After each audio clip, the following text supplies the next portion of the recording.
Gillian Keegan. Thank you, Madam Deputy Speaker. And I'd also like to add my congratulations to both honourable members for securing this vital debate. Climate change is not a new concept. For millennia, the Earth has oscillated through periods of warmth and periods of cold, but for the first time in Earth's history, natural trends are changing. And unlike times gone by, human beings have their finger on the scale. We have tipped the balance. Our impact on the environment is often hidden out of sight and out of mind, but international scientists are clearly telling us that our actions have dire consequences. Consequences that we're starting to see and feel. Heat waves, hurricanes, wildfires and flooding are just some of the realities we now face. The positive news is that we know it is happening, and we know a key driver of this change is our relentless production of greenhouse gases. So we have to take action to change it and work towards a net zero carbon economy. I am proud that the UK is leading the way in tackling this issue, and I do think we are leading the way. Since 1990, we have cut emissions by more than 40%, and we have done so faster than any other G7 nation, and all at the same time as our economy has grown by 2/3. And our emissions will continue to fall as we generate more of our power from clean sources, and we are on track to deliver 35% of energy from renewables by 2020-2021. I'm happy to give way.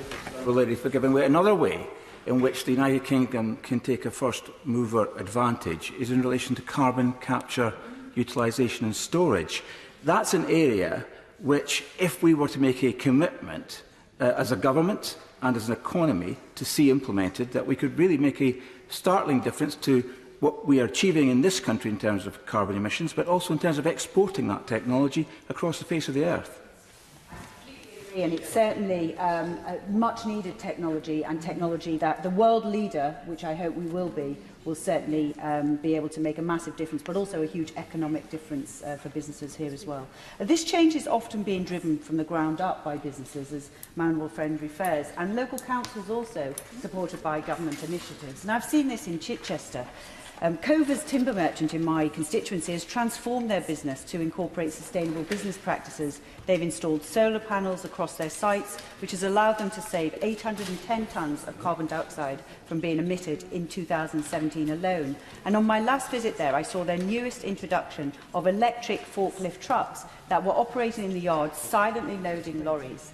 And this business and many others are doing what they can to minimise their environmental impacts. And West Sussex County Council have also been developing their own renewable assets, with solar panels now on over 30 schools, as well as council buildings and fire stations. And today the council are producing an average 23,350 megawatt hours per year in renewable energy, which significantly exceeds the 14,000 consumed in delivering services across their core estate. And it's innovative efforts like these that are slowly but surely changing the way we operate our businesses and services in this country, plus, of course, our individual actions as consumers.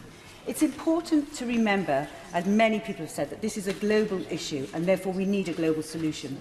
And our role in that is becoming increasingly important, with reports of international underachievement and key players pulling out of international agreements.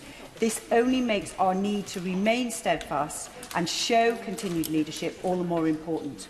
We need international collaboration, and we need to support developing economies to grow in a more sustainable way than we did. And the Government has committed £5.8 billion of international climate finance from 2016 to 2020 to help developing countries mitigate and adapt to climate change.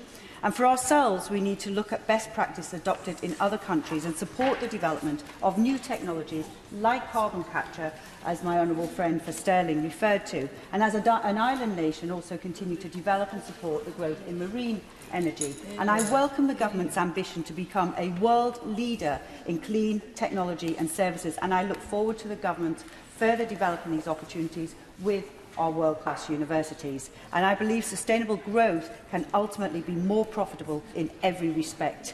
And we owe it to the next generation to make every effort to mitigate climate change. Several members have referred to 15,000 school children who came here to tell us that they care.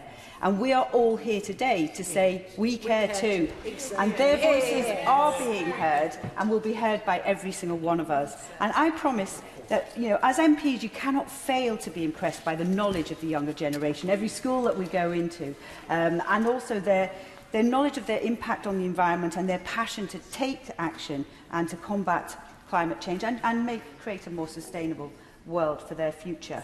And I promise to them, as I'm sure we all will, that we will continue to support every effort to focus on improving our environmental plan and also support our 25-year strategy, our clean growth strategy and the forthcoming environmental bill, which does shift focus to the environment and I think should be welcomed.